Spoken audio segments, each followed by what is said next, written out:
Chapter 1. The Cursed Heirloom.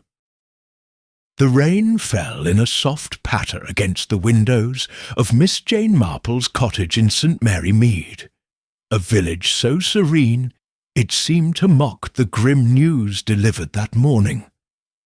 Miss Marple sat in her favourite armchair, her knitting needles clicking rhythmically as her friend Mrs. Bantry burst through the door, her face flushed with agitation. "Jane, it's dreadful!" Mrs. Bantry exclaimed, shaking off her umbrella. "Clara Wentworth is dead, found this morning in her bedroom, cold as stone, and that wretched ring still on her finger." Miss Marple's needles paused. "Clara Wentworth? The young lady from the Manor? My dear Dolly, slow down. Tell me everything." Mrs. Bantry sank into a chair, her voice dropping to a conspiratorial whisper. "They're saying it's the ring, Jane. That awful heirloom. Every soul who's worn it, dead. Clara's aunt, her grandmother, even that cousin years ago. All gone and always the same way. Sudden, no warning, no cause." Miss Marple's eyes, sharp as ever behind her spectacles, glinted with interest. "A cursed ring, you say? How very theatrical! And yet curses are so often a convenient excuse for something far more mundane. What do we know of Clara's death?" Mrs. Bantry leaned forward. "She was found by her maid, Polly, at dawn. Clara was in her nightgown, lying across her bed, her face pale as death itself. No marks, no struggle, just that ring glinting on her hand. The doctor's baffled, says it's her heart, but Clara was barely 25, Jane. Fit as a fiddle." Miss Marple murmured, resuming her knitting. "A healthy young woman, dead without cause, and a ring with a reputation. Tell me, Dolly, what do the village tongues wag about this ring?" Mrs. Bantry's eyes widened.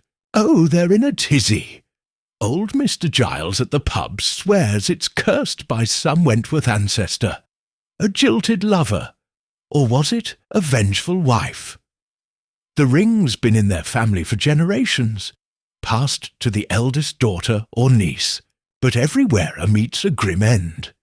They say it's got a ruby the colour of blood, and some claim it moves." "Moves?" Miss Marple raised an eyebrow, her tone dry. "A ring with a penchant for wandering. How imaginative. Not like that," Mrs. Bantry huffed. "They say it tightens, or burns, or oh, I don't know, Jane. It's all nonsense. But Clara's death has stirred it all up again. The Wentworths are beside themselves, and the village is buzzing." Miss Marple set her knitting aside, her mind already turning. "Nonsense or not, a pattern of deaths is no small matter. I think, Dolly, I shall pay a visit to the Wentworths. Grief often loosens tongues, and tongues reveal truths.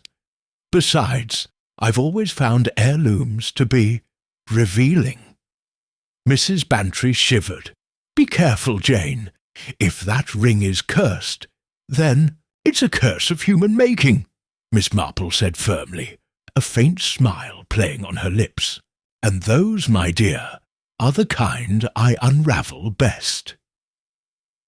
As Mrs. Bantry bustled off to spread the news of Miss Marple's involvement, the old sleuth gazed out at the rain-soaked garden. A ring that killed its wearers? Perhaps.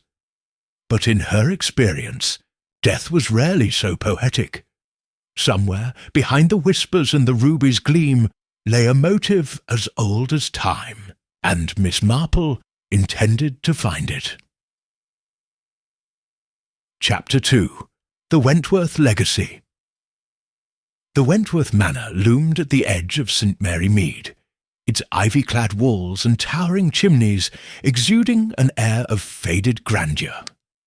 Miss Marple, bundled in her sensible coat, and, clutching her umbrella, approached the iron gates the next morning, her eyes scanning the estate with quiet curiosity.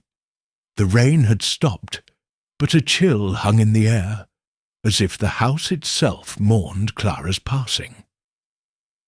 The butler, a gaunt man, named Hawkins with eyes like polished pebbles, ushered her into the drawing-room. "The family is expecting you, Miss Marple," he said, his voice a low murmur. "Though I warn you, they're fragile. Grief does that," Miss Marple replied kindly, but her gaze lingered on Hawkins's trembling hands. Fragile, perhaps, but secrets made people brittle too. Inside the drawing-room was a study in opulence gone to seed, velvet drapes fraying at the edges, a grand piano dusted with neglect. 3 figures awaited her. Lady Beatrice Wentworth, Clara's mother, sat ramrod straight, her face a mask of aristocratic composure despite the red rims of her eyes. Beside her slouched Edmund Wentworth, Clara's cousin, a handsome man in his 30s with a restless air and a glass of brandy in hand. Lastly, Miss Eleanor Price, Clara's spinster aunt, fidgeted with a lace handkerchief, her nervous glances darting to the others. "Thank you for coming, Miss Marple," Lady Beatrice said, her voice crisp but strained. "Clara's death has undone us. The police call it natural, but I cannot accept it. And this talk of a curse, it's intolerable. Intolerable, yet persistent," Miss Marple said, settling into a chair. "I understand the ring has a history. Might you tell me about it?" Lady Beatrice's lips thinned. "It's an heirloom, passed through the women of our family since the 18th century. A ruby ring set in gold, commissioned by my ancestor, Sir Reginald Wentworth. He was not a kind man. The ring was a gift to his bride, but she died young, as did others who wore it." "Others?" Miss Marple's tone was gentle, but her eyes were sharp. Eleanor spoke up, her voice quavering. "My sister, Clara's grandmother, wore it and died at 40. Then my niece, Margaret, Clara's aunt. She was only 32. And now Clara—" She stifled a sob. "It's cursed, I tell you." "Nonsense!" Edmund snapped, draining his glass. "Curses are for fairy tales. Clara had a weak heart, that's all. The ring's just a trinket, a valuable one, mind you. I'm to inherit it now, and I'll wear it myself if it shuts up the village gossips." Lady Beatrice shot him a look. "Edmund, don't be reckless. That ring is worth a fortune." He cut in, smirking. "And I'm not afraid of ghost stories." Miss Marple tilted her head, her knitting needles clicking softly as she pulled them from her bag. "A fortune, you say? Has it been appraised recently?" Edmund hesitated, his smirk faltering. "Well, not recently, but it's a Wentworth heirloom. Priceless." "Priceless, yet deadly, if the stories are true," Miss Marple mused. "Lady Beatrice, who else knew Clara wore the ring?" "Only the family," Lady Beatrice said, "and the staff, of course. Clara was proud of it, despite my warnings. She wore it everywhere." "And the night she died?" Miss Marple pressed. "Was anything unusual?" Eleanor wrung her handkerchief. She seemed anxious. She mentioned a letter, something that upset her, but she wouldn't say more. "A letter?" Miss Marple's needles paused. "Did you see it?" "No," Eleanor whispered. "It was gone by morning. Polly, the maid, said she didn't find anything." Edmund snorted. Clara was always dramatic. Probably some love note gone sour. She had suitors tripping over themselves. Lady Beatrice's eyes flashed. "Edmund, enough! Clara was virtuous." "Virtuous doesn't mean blind," he retorted, standing. "If you'll excuse me, I've business in town." As he strode out, Miss Marple noted the tension in his shoulders, the way his hand lingered near his pocket. She turned to Lady Beatrice. "One last question, if I may. Where is the ring now?" Lady Beatrice's face paled. "Locked in the safe, under my care. I'll not let it claim another." Miss Marple nodded, her mind already piecing together fragments. A letter, a fortune, a family at odds. As she rose to leave, Eleanor's voice stopped her. "Miss Marple," she whispered, "be careful. That ring, it watches." Miss Marple smiled faintly. "My dear, it's not the ring I'm watching." Outside, the wind stirred the trees, and Miss Marple glanced back at the manor, its windows like dark eyes. The Wentworth legacy was a tangled web, and somewhere within it lay a thread of truth. She would pull it gently until the whole unravelled. Chapter 3. Whispers in St. Mary Mead. The heart of St. Mary Mead beat in its gossip, and no place pulsed with it more than the Blue Boar Inn. Miss Marple, her scarf neatly tied and her basket swinging lightly, stepped into the pub's smoky warmth that afternoon, her presence drawing curious glances. She smiled benignly, but her eyes missed nothing. The furtive looks, the hushed voices, the way conversations shifted as she approached. Old Mr. Giles, the innkeeper, wiped a glass with a rag and nodded her way. "Miss Marple, come to join the chorus of doom, have you? Clara Wentworth's death has the whole village in a spin."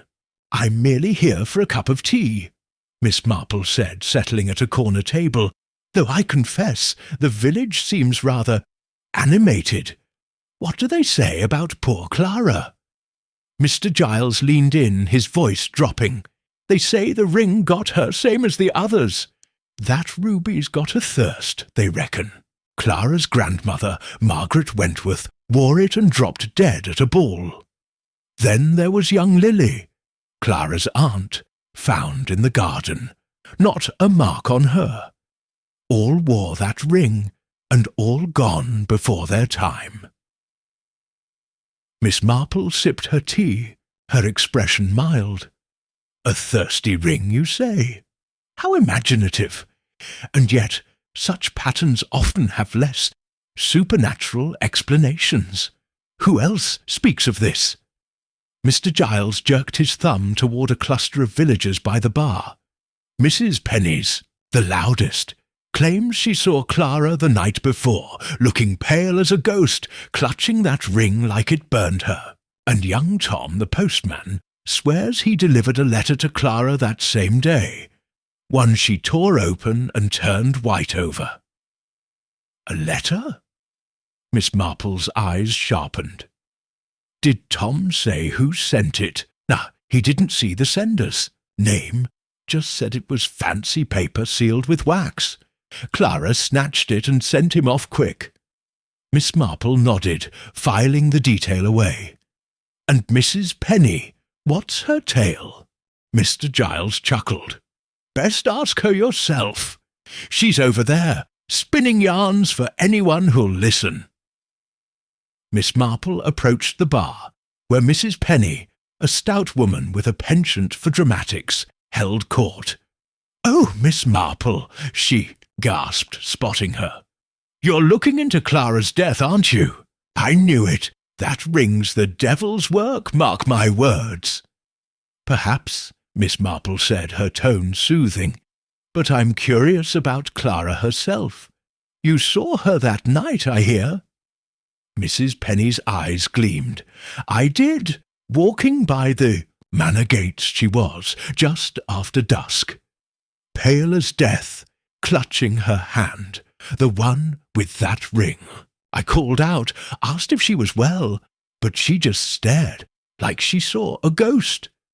Muttered something about promises and hurried off. Promises? Miss Marple tilted her head. Did she say more? Not a word. But I saw fear in her eyes, Miss Marple, fear. And that ring, it glowed, I swear it, like it was alive. A murmur rippled through the listeners, but Miss Marple's smile remained serene. A glowing ring? How extraordinary! And did anyone else see Clara that night? Mrs. Penny hesitated, then lowered her voice. Well, I heard from Polly, the Wentworth's maid, that Edmund was with Clara earlier. Arguing, she said. Something about the ring and the family fortune. Polly wouldn't say more. Scared stiff, that girl. Miss Marple's knitting needles clicked softly as she pulled them from her basket. Edmund, you say? How interesting! And Polly, does she often overhear such things? Mrs. Penny sniffed. Too often, if you ask me. That maid's got ears, like a bat, but she's loyal to the Wentworths, won't spill unless you press her. As Miss Marple thanked Mrs. Penny and returned to her table, her mind buzzed.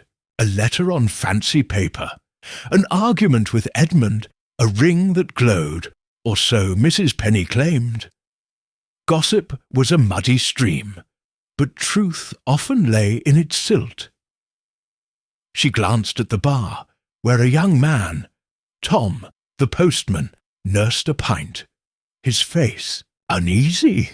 Mr. Giles, she called softly, might you send young Tom my way? I'd like a word. Tom shuffled over, cap in hand, his eyes darting nervously. Miss Marple, you wanted me? Just a small matter, she said, her voice warm. About that letter you delivered to Clara. You said it was sealed with wax. Did you notice the seal's design? Tom flushed. Well, I shouldn't have looked, but it was a rose, I think.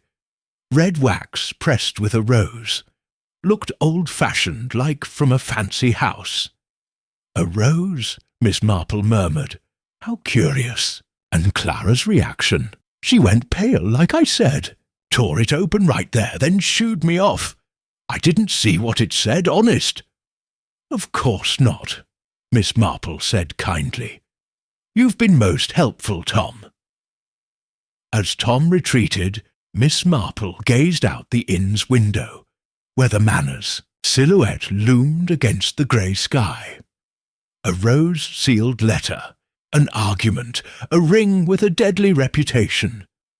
The pieces were scattered, but Miss Marple had a knack for puzzles, and this one, she sensed, was only beginning to take shape. Chapter 4. The Jeweller's Secret. The train to London rattled through the misty countryside, and Miss Marple sat by the window, her knitting a soft counterpoint to the clatter of the rails. The whispers of St. Mary Mead had pointed her to the ring's origins, and a name had surfaced in her inquiries. Mr. Percival Thorne, a retired jeweller in Cheapside, said to have serviced the Wentworth heirloom decades ago. If anyone knew the ring's secrets, it was he. Cheapside was a maze of narrow streets, its shops a blend of modern bustle and old-world charm. Thorne's jewellers, tucked between a pawnbroker and a tobacconist, was a relic of another era, its sign faded but proud. Miss Marple pushed open the door, a bell jingling above her, and was greeted by the musty scent of polished wood and velvet. Mr. Thorne, a stooped man with wire-rimmed spectacles and hands gnarled by years of craftsmanship, looked up from his workbench. "Good day, madam," he said, his voice reedy but warm. "How may I assist you?" Miss Marple smiled, setting her basket on the counter. "Mr. Thorne, I'm Jane Marple, from St. Mary Mead. I've come about a ring, a Wentworth family heirloom. I believe you worked on it some years ago." Thorn's eyes flickered, a shadow crossing his face. "The Wentworth ring? I remember it.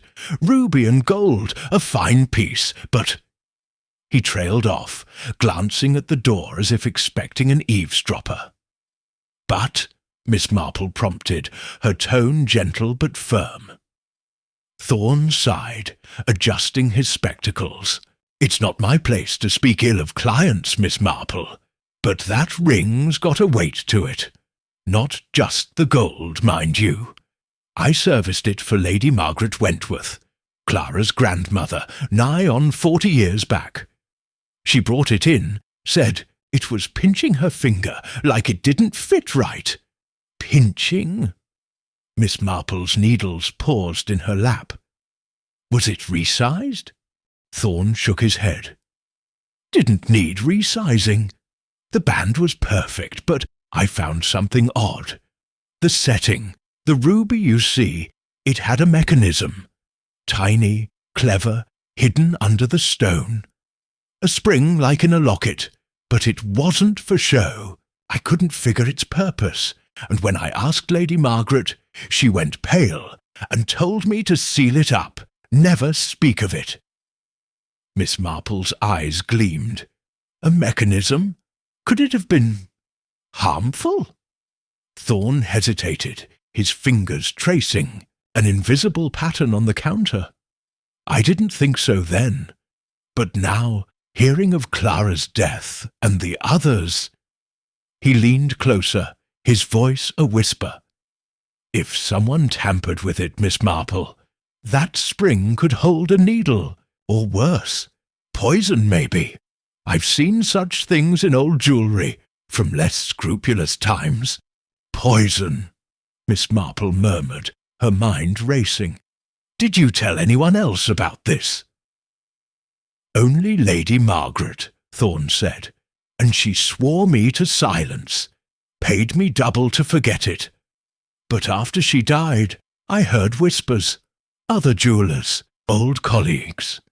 They said the Wentworth ring was cursed, that it chose its victims. Rubbish, of course. But I always wondered about that spring." Miss Marple nodded, her expression serene, but her thoughts anything but. "One more thing, Mr. Thorn. Did anyone else from the Wentworth family, or their circle, ever inquire about the ring?"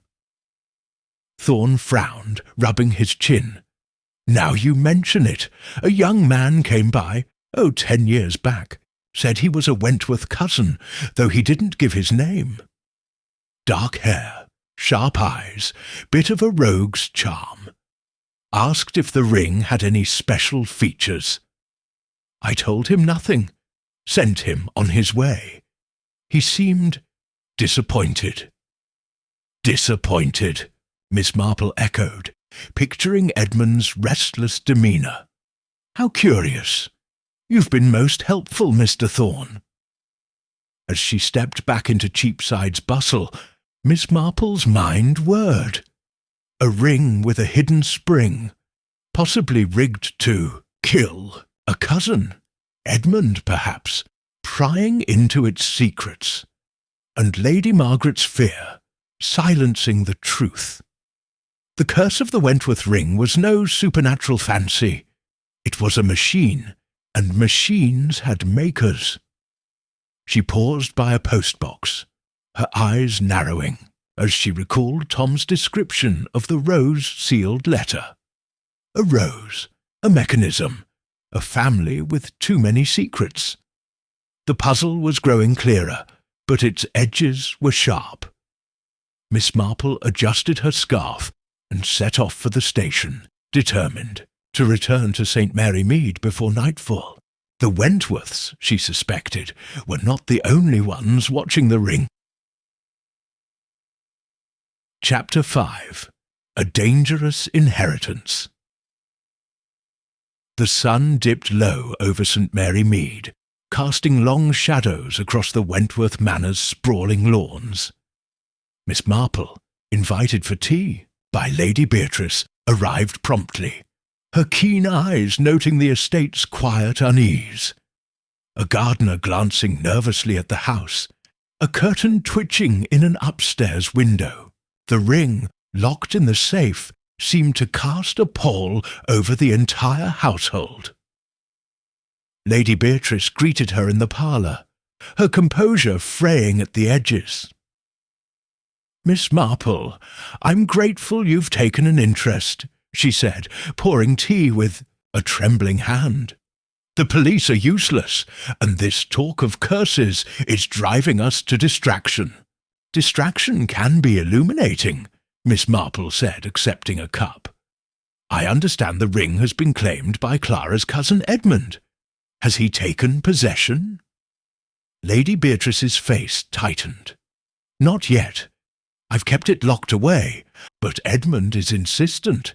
He says it's his birthright, though I fear his motives. He's always been reckless with money." "Reckless yet bold," Miss Marple murmured, her knitting needles clicking softly. "Might I speak with him?" Before Lady Beatrice could reply, the parlour door swung open, and Edmund strode in, his dark hair tousled and a defiant glint in his eyes. He wore a tailored suit, but his tie was loose, as if he'd been pacing. "Miss Marple," he said, flashing a roguish smile, "come to warn me about the family curse? I'm not so easily spooked." Miss Marple's smile was serene. "I'm more concerned with facts than fancies, Mr. Wentworth. You intend to wear the ring, I hear?" "Damn right, I do," Edmund said, dropping into a chair. "It's mine now, and I won't let superstition stop me. Besides, it's worth a fortune. I've had offers. Dealers in London, private collectors. They're itching to get their hands on it." "Offers?" Miss Marple's tone was mild, but her eyes sharpened. "Have you shown it to anyone recently?" Edmund hesitated, his fingers drumming on the armrest. "Not yet, but I know its value. Clara was too sentimental, keeping it locked up. I'll wear it, sell it, whatever suits me." Lady Beatrice's cup clattered against its saucer. "Edmund, you're tempting fate. That ring killed Clara and Margaret and—" "Enough, Aunt Beatrice," Edmund snapped, standing. "It's a ring, not a demon. I'm fetching it from the safe tonight, and that's final." As he stormed out, Miss Marple noted the flush in his cheeks, the way his hand brushed his pocket, where, she suspected, a key to the safe might lie. She turned to Lady Beatrice. "He's determined, isn't he? Tell me, has anyone else shown interest in the ring's whereabouts?" Lady Beatrice sighed. "Eleanor, of course. She's terrified of it, wants it destroyed. And Polly, the maid, asked about it yesterday, said she was worried for Edmund. Oh, and Mr. Langley, Clara's solicitor, inquired about its legal status. He's handling the estate, Mr. Langley," Miss Marple echoed, filing the name away. "And Polly, does she often concern herself with family matters?" "She's loyal, but nosy," Lady Beatrice admitted. Clara trusted her, though. Too much, perhaps. The conversation was interrupted by Eleanor's arrival, her face pale and her handkerchief twisted in her hands. "Miss Marple, you must—" "Stop him!" she cried. "Edmund's gone to the safe. I saw him just now, heading to the study. If he wears that ring, he'll die." Miss Marple rose, her movements calm but swift. "Then we mustn't delay.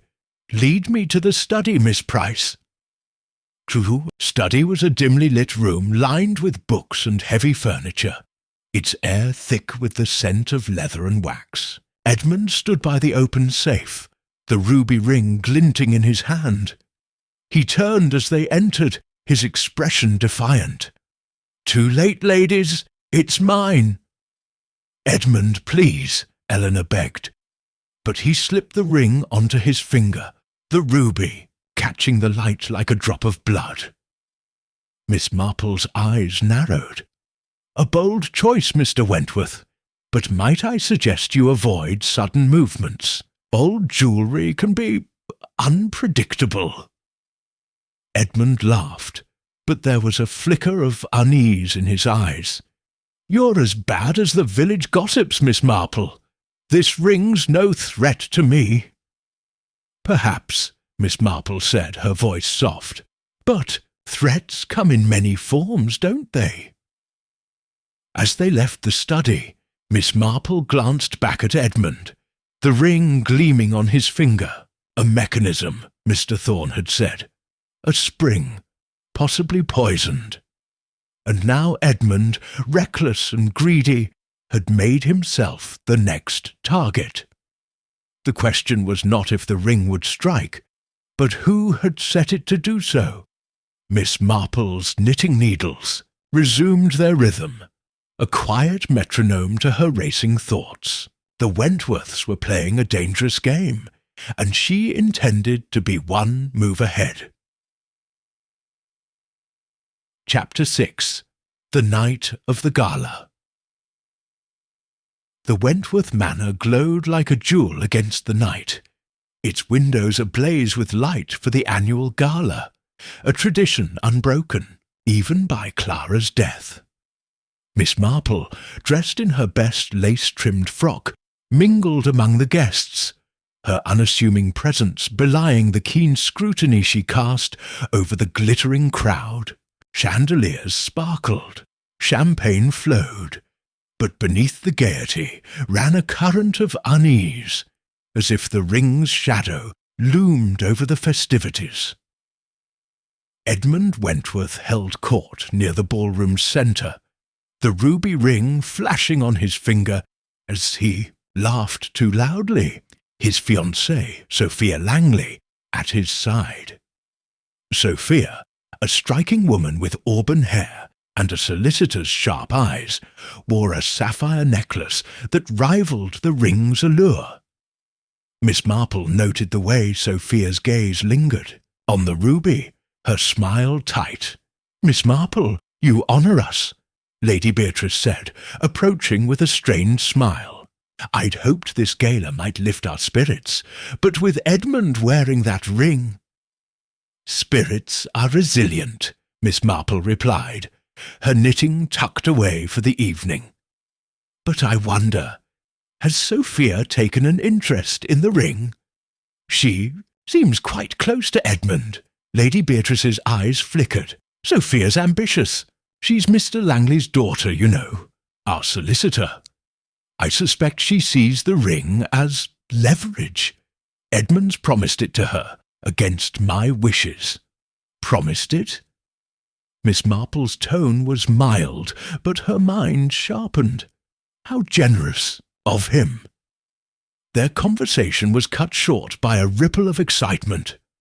Sophia, radiant in her emerald gown, had slipped the ruby ring from Edmund's finger, holding it aloft to the crowd's gasps. "A toast!" she called, her voice carrying, "to the Wentworth legacy and to love that defies all curses."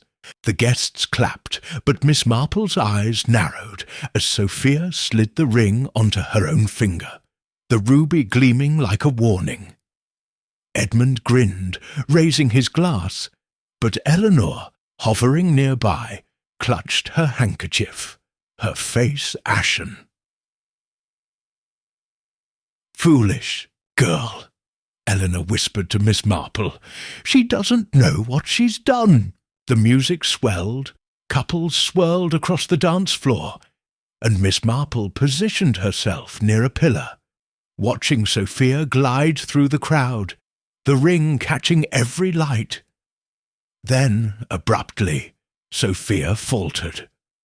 Her hand flew to her throat, her eyes widening. The glass slipped from her fingers, shattering on the marble floor. "Edmund!" she gasped, staggering toward him.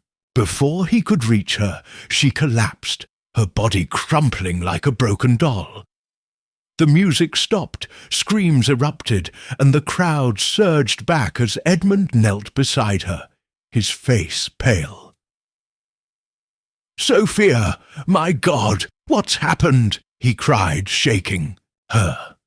The ring glinted on her finger, its ruby stark against her lifeless hand. Miss Marple moved swiftly, her calm voice cutting through the chaos. "Please, give her air. Someone fetch a doctor, and do not touch the ring." Lady Beatrice, trembling, clutched Miss Marple's arm. "It's happened again! The curse!" "Or something far more deliberate," Miss Marple said, her eyes scanning the room. She knelt beside Sophia, noting the faint blue tinge to her lips, the absence of any wound. "Poison," she thought, and her gaze fixed on the ring. "A mechanism," Mr. Thorne had said, "a spring, possibly deadly." As the doctor arrived pronouncing Sophia dead, likely of heart failure, pending an autopsy, Miss Marple's attention shifted to the crowd. Edmund, distraught, was being consoled by Lady Beatrice. Eleanor stood frozen, muttering about curses. Polly, the maid, lingered at the edge, her eyes wide but oddly dry. And Mr. Langley, Sophia's father, stood apart, his face a mask of grief, and something else. Calculation, perhaps. Miss Marple's gaze returned to the ring, still on Sophia's finger. As the doctor prepared to move the body, she leaned close, her fingers deftly brushing the ruby. A faint click, almost imperceptible, confirmed her suspicion. The spring had moved. She straightened, her expression serene, but her mind racing. "Lady Beatrice," she said softly, "I suggest the ring be secured immediately, and perhaps examined by an expert." As the gala dissolved into chaos, Miss Marple slipped into the background, her eyes missing nothing. A second death, a poisoned ring, a room full of suspects. The clue she'd found, the click of the spring, was a thread, but the tapestry was far from complete. Someone in this house had turned the ring into a weapon, and Miss Marple was determined to unmask them before the ruby claimed another. Chapter 7. Shadows of Motive. The morning after the gala, the Wentworth Manor felt like a house under siege. The police had cordoned off the ballroom, and whispers of the cursed ring spread like wildfire through St. Mary Mead. Miss Marple, seated in the manor's library with a cup of tea, observed the family with the quiet intensity of a hawk. The ring, now locked in a police evidence box pending examination, seemed to haunt the air, its absence as potent as its presence. Lady Beatrice, her face drawn, sat across from Miss Marple, twisting a pearl bracelet. "This is a nightmare," she said. "First Clara, now Sophia. The police are useless. They mutter about heart failure, but I know it's that ring. Miss Marple, what have you found?" "Patterns, Lady Beatrice," Miss Marple said, her knitting needles clicking softly. "Patterns in people, not curses. Tell me, what was Sophia's relationship with the family, beyond her engagement to Edmund?" Lady Beatrice hesitated. Sophia was complicated. She and Edmund were besotted, or so it seemed, but she was ambitious, always asking about the estate, the ring's value. I wondered if she loved Edmund or his inheritance. "An inheritance that includes the ring," Miss Marple mused. "And Clara, did she and Sophia get along?" "Always," Lady Beatrice admitted. "Clara was protective of the family legacy. She thought Sophia was too forward, too calculating. They argued once about the ring. Clara said it should stay with the women of the family, not be paraded by an outsider. Miss Marple's eyes gleamed. An outsider with a claim to the ring through Edmund? How interesting! And Mr. Langley, Sophia's father, what of him? Lady Beatrice's lips pursed. He's been our solicitor for years, but he's cold, always tallying assets. After Clara's death, he pressed me about the ring's legal status, said it might complicate the estate. I thought it odd, but he's always been thorough.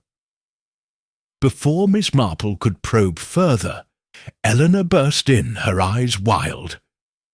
"It's Edmund. He's in the garden, shouting about Sophia, saying someone wanted her dead. Oh, Miss Marple, he's losing his mind." Miss Marple rose, her movements calm but purposeful. Let's see what Mr. Wentworth has to say. In the garden, Edmund paced beneath a gnarled oak, his face flushed with grief and anger. Polly the maid hovered nearby, her hands twisting in her apron. Miss Marple noted the way Polly's gaze lingered on Edmund. Concern, yes, but something deeper. "Miss Marple," Edmund said, spotting her, his voice raw. "You saw it. Sophia died wearing that damned ring. It's not a curse, it's murder. Someone's targeting us, and I'll find them." "Murder is a serious charge," Miss Marple said, her tone gentle. "Have you reason to suspect anyone?" Edmund's eyes darted to Polly, then away. "Sophia had enemies. She was smart, too smart. She told me just last week she'd found something. Papers hidden in Clara's room. Said they proved someone was cheating the family. She wouldn't say more, but she was scared." "Papers?" Miss Marple's needles paused. "Did she show them to you?" "No," Edmund said, running a hand through his hair. "She was going to after the gala. Now she's dead and those papers are gone. I checked Clara's room. Nothing." Miss Marple turned to Polly, who flinched under her gaze. "Polly, you were close to Clara. Did she ever mention such papers? Or a letter, perhaps, sealed with a rose?" Polly's cheeks reddened. I don't know about papers, ma'am. But Clara did get a letter a few days before she died. She read it and cried, then burned it in the fireplace. I didn't see no rose, though." "Burned it," Miss Marple echoed, her mind turning. "And you, Polly, did you ever hear Clara and Sophia argue?" Polly's eyes dropped. "Once or twice. Miss Clara didn't trust Miss Sophia, said she was after the ring for her own ends. But Miss Sophia, she was kind to me, gave me a shawl once." Edmund snorted. "Kind? Sophia played angles, Polly. Don't be fooled." As Edmund stalked off, Miss Marple lingered, watching Polly's trembling hands.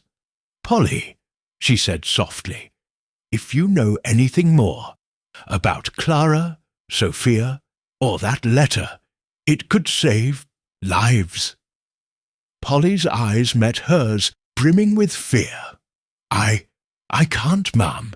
I swore to Miss Clara, but check the solicitor's office. Mr. Langley, he's not what he seems." Miss Marple nodded, her expression serene, but her thoughts racing. A burned letter, missing papers, a solicitor with secrets. And Polly, loyal yet torn, hiding something behind her frightened eyes. As she returned to the manor, Miss Marple's gaze fell on Mr. Langley, who stood by the terrace, his face unreadable, as he watched Edmund disappear into the house. The ring was a weapon, but its wielder was human, driven by motives as old as greed, jealousy, or love. Miss Marple's knitting resumed, a quiet rhythm to her unravelling of the Wentworths' tangled lies. The shadows of motive were lengthening, and she was determined to step into their light. Chapter 8. The Ring's Hidden Truth. The air in St. Mary Mead carried a crisp bite, but Miss Marple felt a different chill as she sat in the village's modest police station, a small room cluttered with files and the faint scent of ink. Inspector Craddock, a young man with a sharp mind but a tendency to underestimate village spinsters, had reluctantly agreed to her request. An examination of the Wentworth ring by a forensic expert from London. The ring, now resting in a velvet-lined box on the table, seemed to pulse with menace under the harsh light. "Miss Marple," Craddock said, rubbing his temples, "I hope this isn't a wild goose chase. The coroner's leaning toward natural causes for both Clara and Sophia. Heart failure, no toxins in the initial tests.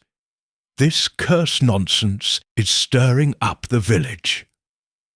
"Curses are convenient distractions," Miss Marple said, her knitting needles clicking softly in her lap. "But mechanisms, Inspector, are precise. I believe the ring holds the key, quite literally." The door opened and Dr. Helen Forster, a forensic jeweller with a reputation for unravelling the secrets of antique craftsmanship, entered. Her grey hair was pulled back, and her eyes gleamed with curiosity as she donned gloves and lifted the ring with tweezers. "A fine piece," she said, peering through a magnifying loupe. 18th century gold, ruby, of exceptional clarity. "But you suspect something more, Miss Marple." "I do," Miss Marple said. "A jeweller in London mentioned a hidden spring, possibly tampered with. I heard a click when I examined it after Sophia's death. Could it deliver something lethal, Guta?" Forster's brow furrowed as she probed the ruby's setting. "A spring, you say? Let's see." She twisted the ruby gently, and a faint click echoed in the room. A tiny compartment, no larger than a pinhead, sprang open beneath the stone. "Good heavens," she murmured, "this is no ordinary setting." Craddock leaned forward, his scepticism wavering. "What's that?" "A needle," Dr. Forster said, extracting a sliver of metal so fine it was nearly invisible, hollow like a hypodermic. "And there's residue inside, likely a poison, fast-acting, designed to leave minimal trace. I'll need to test it, but I'd wager it's something like a aconitine. Deadly in seconds, mimics heart failure." Miss Marple's eyes gleamed. "Aconitine? How clever! And the trigger?" Dr. Forster manipulated the ring again. "The springs, activated by pressure. Say, when the ring is worn tightly or twisted. It's ingenious, really. Someone modified this recently. The mechanism's too pristine for 18th century work. The original spring might have been decorative, but this is a weapon." Craddock's face darkened. "So, we're dealing with murder. But who could have done this? It's a family heirloom. Only the Wentworths had access." "Not only them," Miss Marple said, her voice soft but firm. "The ring's been in the family, yes, but others knew of it. The maid, Polly, handled Clara's belongings. Mr. Langley, the solicitor, inquired about its status. And Edmund, he's been reckless, but also curious about its value. Someone with knowledge of the ring's history, and access to a skilled jeweller could have turned it deadly." Dr. Forster sealed the ring in an evidence bag. "I'll analyse the residue and confirm the poison. But, Miss Marple, this wasn't a simple job. Whoever modified it had expertise, or hired it. As Dr. Forster left, Craddock turned to Miss Marple. "You've got a theory, haven't you? I can see it in your eyes." "A thread, Inspector," Miss Marple said, her needles resuming their rhythm. "The ring's a tool, but the hand that wielded it is human. I need to know who had motive and opportunity. Might I ask if the police searched Clara's room for those papers Sophia mentioned? Or Mr. Langley's office?" Craddock sighed. "Clara's room was clean, per Edmund's claim. Langley's office, we haven't had cause. He's a respected man, Miss Marple." "Respect hides many sins," she replied, rising. "I think a visit to Mr. Langley is in order, and perhaps another chat with Polly. Loyalty can mask fear, and fear betrays." As she stepped into the village square, Miss Marple's mind churned. A poisoned needle, a modified ring, a killer with cunning, the rose-sealed letter, Sophia's missing papers, Polly's hesitation, all pointed to a web of deceit. Mr. Langley's cold ambition, Edmund's greed, or even Eleanor's terror could hide a darker truth. The ring's hidden mechanism was exposed, but its master remained in shadow. Miss Marple adjusted her scarf, her resolve as sharp as the needle she'd uncovered. The truth was close, and she would not let it slip. Chapter 9. The Trap is Set. The Wentworth Manor's drawing-room was a stage of flickering candlelight and taut nerves, as Miss Marple gathered the family and key players 2 evenings after the ring's deadly secret was exposed. The police, at her insistence, had returned the ring, its poisoned needle removed, to the Manor's safe. But its presence loomed like a spectre. Miss Marple, seated by the fireplace, her knitting a quiet rhythm, had orchestrated this gathering, with a singular purpose, to flush out the killer. Lady Beatrice, pale but composed, sat beside Eleanor, whose hands twisted her ever-present handkerchief. Edmund, his eyes bloodshot from grief and sleeplessness, lounged in a chair, a glass of brandy untouched. Mr. Langley, the solicitor, stood by the window, his face a mask of professional detachment. Polly, summoned from the servants' quarters, hovered near the door, her gaze darting nervously. Inspector Craddock, at Miss Marple's request, lingered in the background, his notebook ready.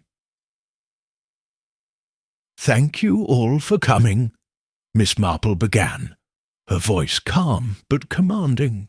"The ring has claimed 2 lives, Clara and Sophia, and its mechanism, a poisoned needle, proves these were no accidents. But the hand that set this trap is among us, and I intend to uncover it." Edmund snorted, his voice bitter. "A fine speech, Miss Marple, but we're all victims here. Sophia's gone, and I'm the one who nearly wore that ring next." "Victims, yes," Miss Marple said, her eyes sharp behind her spectacles. "But victims can have motives. The ring is valuable, its ownership tied to the Wentworth fortune, and secrets, letters, papers have a way of stirring greed or fear." Lady Beatrice stiffened. "What are you implying? We've suffered enough without accusations." "I imply nothing," Miss Marple said, her tone gentle. "I observe. Clara received a letter, sealed with a rose, that upset her. Sophia found papers that threatened someone's plans. Both died by the ring.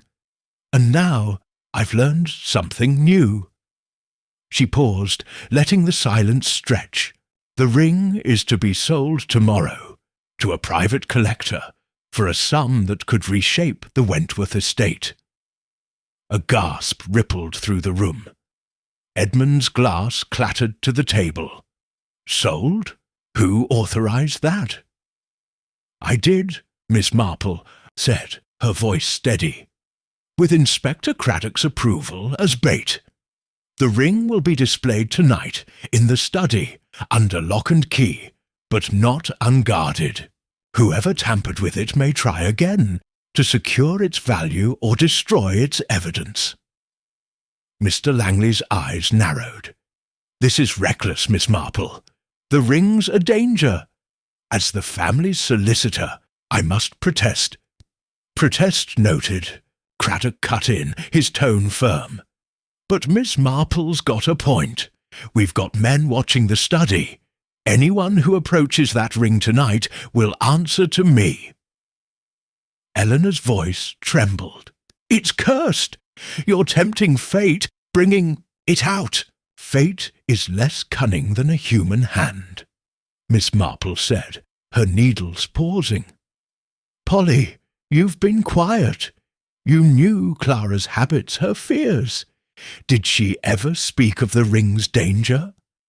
Polly's face flushed, her hands twisting, in her apron. She said it felt heavy, ma'am, like it watched her, but I didn't know about no needle. I swear I only cleaned her room, fetched her things. Things like letters? Miss Marple pressed, her gaze unwavering. Or papers, perhaps, that Sophia later found? Polly's eyes filled with tears. I didn't take nothing, but I saw Mr. Langley in Clara's room once, after she died, looking through her desk. I didn't tell, 'cause he's the master's man. Langley's composure cracked, his voice sharp. That's absurd. I was reviewing estate documents, as is my duty.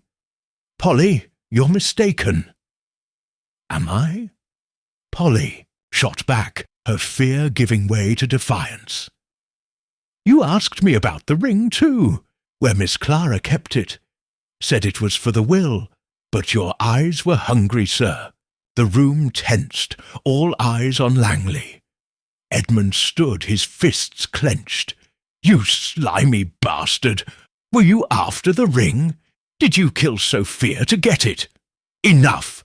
Langley snapped, his face flushed. I've served this family for decades. I won't be slandered by a maid or a drunkard. Miss Marple's voice cut through the chaos, soft but piercing. Slander is a strong word, Mr. Langley, but facts are stronger. The ring's sale is a lure, yes, but so is this moment. Someone here knows more than they've said, and fear, or greed, will drive them to act tonight. As the gathering dispersed, Miss Marple lingered, her eyes on each figure. Langley's rigid posture, Polly's trembling hands, Edmund's barely contained rage, Eleanor's whispered prayers, Lady Beatrice's haunted stare. The trap was set, the study watched by Craddock's men. But Miss Marple's true trap was subtler. The pressure of her words, unravelling lies like loose threads. Someone would move tonight, and when they did, she would be ready. Chapter 10. The Final Twist. The Wentworth Manor was a labyrinth of shadows as midnight approached, the silence broken only by the creak of old wood and the distant tick of a grandfather clock. Miss Marple, cloaked in a dark shawl, stood in an alcove near the study, her presence unnoticed by the household. Inspector Craddock's men were stationed discreetly, their eyes on the safe where the ring, its poison neutralized but its allure intact, waited like a baited hook. Miss Marple's trap, however, was not just the ring, it was the fear she'd sown, the cracks she'd widened in the killer's facade. A faint rustle broke her reverie, and she peered through the gloom. A figure moved stealthily down the hall, pausing at the study door. The lock clicked, The door eased open, and Miss Marple's heart quickened, not with fear, but with certainty. The trap had sprung. She signalled Craddock, who emerged from the shadows with 2 constables. They entered the study, and a sharp cry echoed within. Miss Marple followed, her steps measured, and found Polly, the maid, frozen by the safe, a hairpin in one hand and the ring in the other. Her face was a mask of terror as Craddock seized her arm. "Polly!" Lady Beatrice, roused by the commotion, appeared in her nightgown, her voice trembling. "What are you doing?" "It's not what it looks like," Polly sobbed, struggling against Craddock's grip. "I wasn't stealing. I was protecting it." Miss Marple stepped forward, her voice calm but piercing. "Protecting it, Polly, or ensuring it never reveals its secrets? You knew about the ring's mechanism, didn't you? Clara trusted you, confided in you, but you betrayed her." Polly's eyes widened, tears streaming. "No, I loved Miss Clara. I'd never—" "Then explain the letter," Miss Marple said, her gaze unwavering. "The rose-sealed letter Clara burned. You saw it, Polly, and you knew who sent it. You've been hiding the truth, protecting someone, or yourself." The room filled as Edmund, Eleanor, and Mr. Langley arrived, drawn by the noise. Schultz, face darkened. "Polly, you killed Sophia? Clara?" "I didn't," Polly cried, collapsing to her knees. It was Mr. Langley. He made me do it." Langley's composure shattered, his voice a snarl. "Lies! This girl's delusional." Miss Marple raised a hand, silencing the uproar. "Polly, speak plainly. What did Mr. Langley make you do?" Polly's voice broke, her words tumbling out. He came to me after Miss Clara's death. Said he'd found papers in her room. Papers proving he'd been embezzling from the estate for years. Clara was going to expose him. He said if I didn't help, he'd pin it on me, say I stole from the family. I was scared. He knew about the ring, said he'd had it modified years ago, when he worked with a jeweller for Lady Margaret. He put the poison in, told me to make sure Clara wore it that night. Langley lunged forward, but Craddock's men restrained him. "She's lying. I'm a respected man. This is slander." Miss Marple's eyes gleamed. "Respected, yet curious. Mr. Langley, you inquired about the ring's status, searched Clara's room, pressed Polly to act. But there's more, isn't there? Sophia found those papers, didn't she? And you ensured she wore the ring at the gala." Polly nodded, sobbing. "He told me to slip it to Miss Sophia, said it was the only way to keep the secret. I didn't know it'd kill her. I thought it was just to scare her." The room was stunned, but Miss Marple's voice cut through the silence, sharp and clear. "And now, the twist. Mr. Langley, you weren't working alone. The rose-sealed letter, it wasn't yours. It was from Lady Beatrice, wasn't it?" Lady Beatrice gasped, her hand flying to her chest. "Miss Marple, how dare you?" "I dare because I must," Miss Marple said, her tone unrelenting. "The letter sent to Clara warned her of Langley's embezzlement. You suspected him, Lady Beatrice, but you didn't act openly, fearing scandal. Clara confronted Langley, and he silenced her with the ring. Sophia, finding the same papers, met the same fate. Your silence, Lady Beatrice, made you complicit, if not culpable." Lady Beatrice sank into a chair, her face ashen. I only wanted to protect the family name. I never thought, your intentions don't absolve the deaths, Miss Marple said, her voice softening but firm. Langley modified the ring, Polly delivered it, but your secrecy set the stage. Craddock handcuffed Langley, who spat curses, and Polly, still weeping, was led away. Edmund stared at his aunt, his voice hollow. You knew, and you let this happen? Eleanor, trembling, clutched her handkerchief. It's over now, isn't it? The curse is broken. Miss Marple's eyes were sad but resolute. The curse was human greed and fear, Miss Price. But the truth is out, and justice will follow. As the police cleared the room, Miss Marple lingered, her knitting untouched. The ring, now harmless, lay in its box, but its true purpose had been revealed. A tool of betrayal, wielded by a man's ambition and a family's silence. The twist, Lady Beatrice's complicity, had shaken the Wentworths, but the puzzle was not yet complete. One final step remained to ensure the ring's dark legacy ended forever. Chapter 11. Resolution and Reflection. The sun rose over St. Mary Mead, casting a soft glow on the Wentworth Manor. Now quiet after the storm of revelations, Miss Marple sat in her cottage, her knitting a gentle rhythm as she sipped tea with Inspector Craddock, who had come to update her on the case's conclusion. The ring, stripped of its deadly mechanism, rested in a museum vault, its curse broken, not by magic, but by truth. Langley's confessed, Craddock said, his notebook closed for once. Embezzlement, murder, the lot.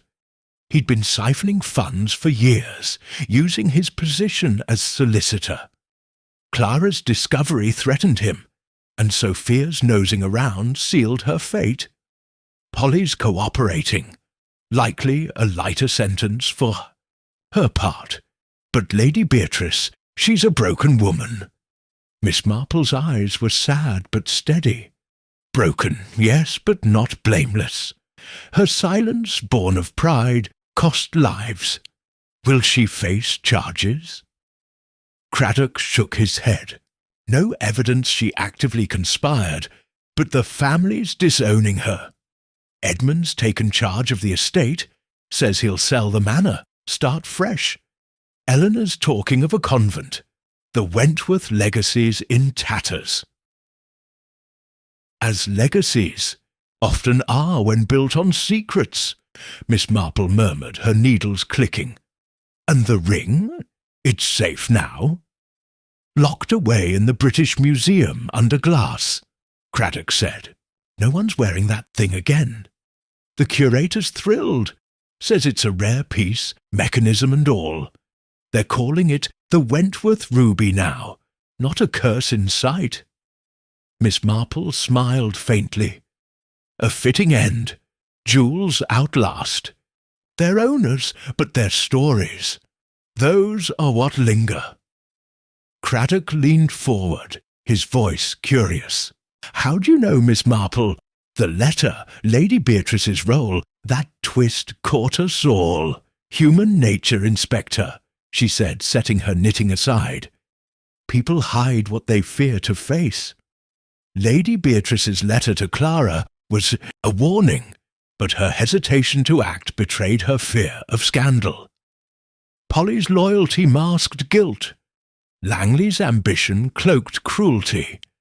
And the ring, poor thing, was merely a tool, twisted by greed. I saw the threads and pulled. Craddock chuckled. You make it sound simple. The village is calling you a miracle worker. No miracles, Miss Marple said, her eyes twinkling. Just observation. People are much like my knitting, you see. Complex patterns, but with a loose stitch here or there.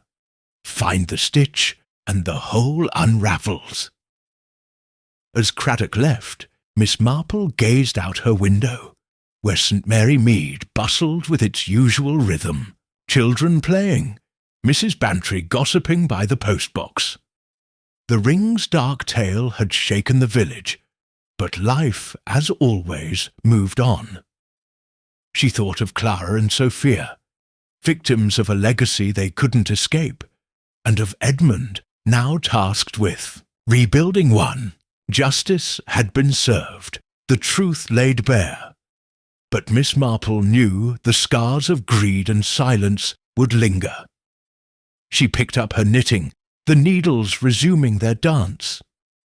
The Wentworth ring was no longer a killer, its ruby locked away from harm. But human hearts, Miss Marple mused, were far harder to secure. With a quiet sigh, she turned her thoughts to simpler things. A new skein of wool, a fresh pot of tea, content that, for now, the shadows of St. Mary Mead were at rest. Chapter 12. The echo of the Ruby a Week had passed since the Wentworth Manors. Secrets were laid bare, and St. Mary Mead had settled into its familiar rhythm, though the whispers of the cursed ring still spiced village gossip. Miss Marple, tending her roses in the soft May light, felt a quiet satisfaction in the case's resolution, yet a faint unease lingered, like a melody half remembered. The ring was safe, its killers exposed, but something, some small detail, nagged at her. Her musings were interrupted by the arrival of Mrs. Bantry, her face alight with news. "Jane, you'll never believe it," she exclaimed, clutching a newspaper. "The Wentworth ruby! It's caused a stir at the British Museum. They found something inside it." Miss Marple's pruning shears paused. "Inside the ring, Dolly? Do tell." Mrs. Bantry thrust the paper into her hands. "A hidden compartment, they say, separate from that awful needle. The curator found it yesterday, tucked behind the ruby. There was a note inside, tiny, folded tight. They can't read it yet, need some expert to preserve it. Isn't it thrilling?" Miss Marple's eyes gleamed as she scanned the article. Thrilling indeed. A note, hidden for centuries, perhaps. Did they say anything else? "Only that it's old, maybe as old as the ring itself," Mrs. Bantry said, her voice dropping to a whisper. "They think it might be from Sir Reginald Wentworth, the one who commissioned it. What if it's part of the curse?" "Curses are stories we tell ourselves," Miss Marple said, her tone gentle but firm. "But a note. That's a fact. I think a trip to the museum might be in order." The British Museum's jewellery department was a hushed sanctuary of glass cases and gleaming artefacts. Dr. Evelyn Carter, the curator, greeted Miss Marple with a mix of curiosity and respect, having heard of her role in the ring's unmasking. The Wentworth ruby sat under a magnifying lamp, its compartment exposed, a tiny hollow behind the ruby, now empty save for the fragile note, sealed in a protective sleeve. "It's remarkable," Dr. Carter said, adjusting her glasses.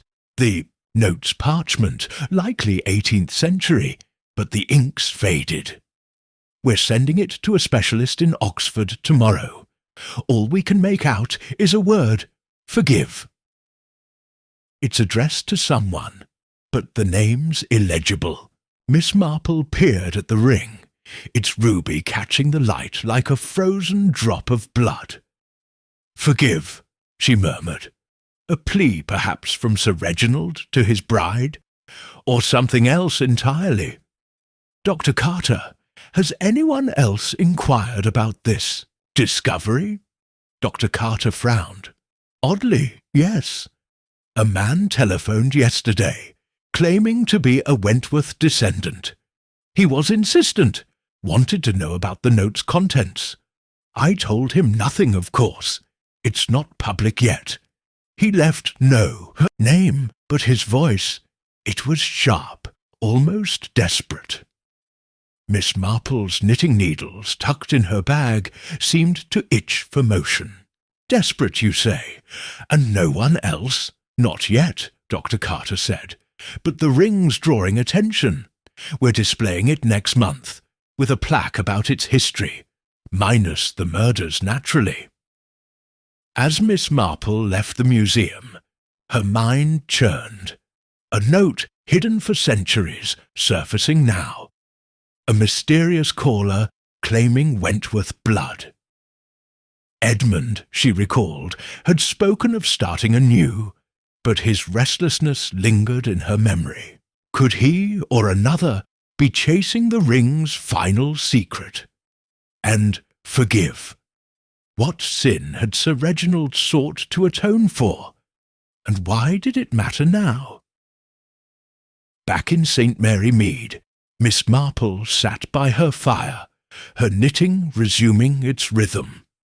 The case was closed, justice served, yet the ring's echo persisted.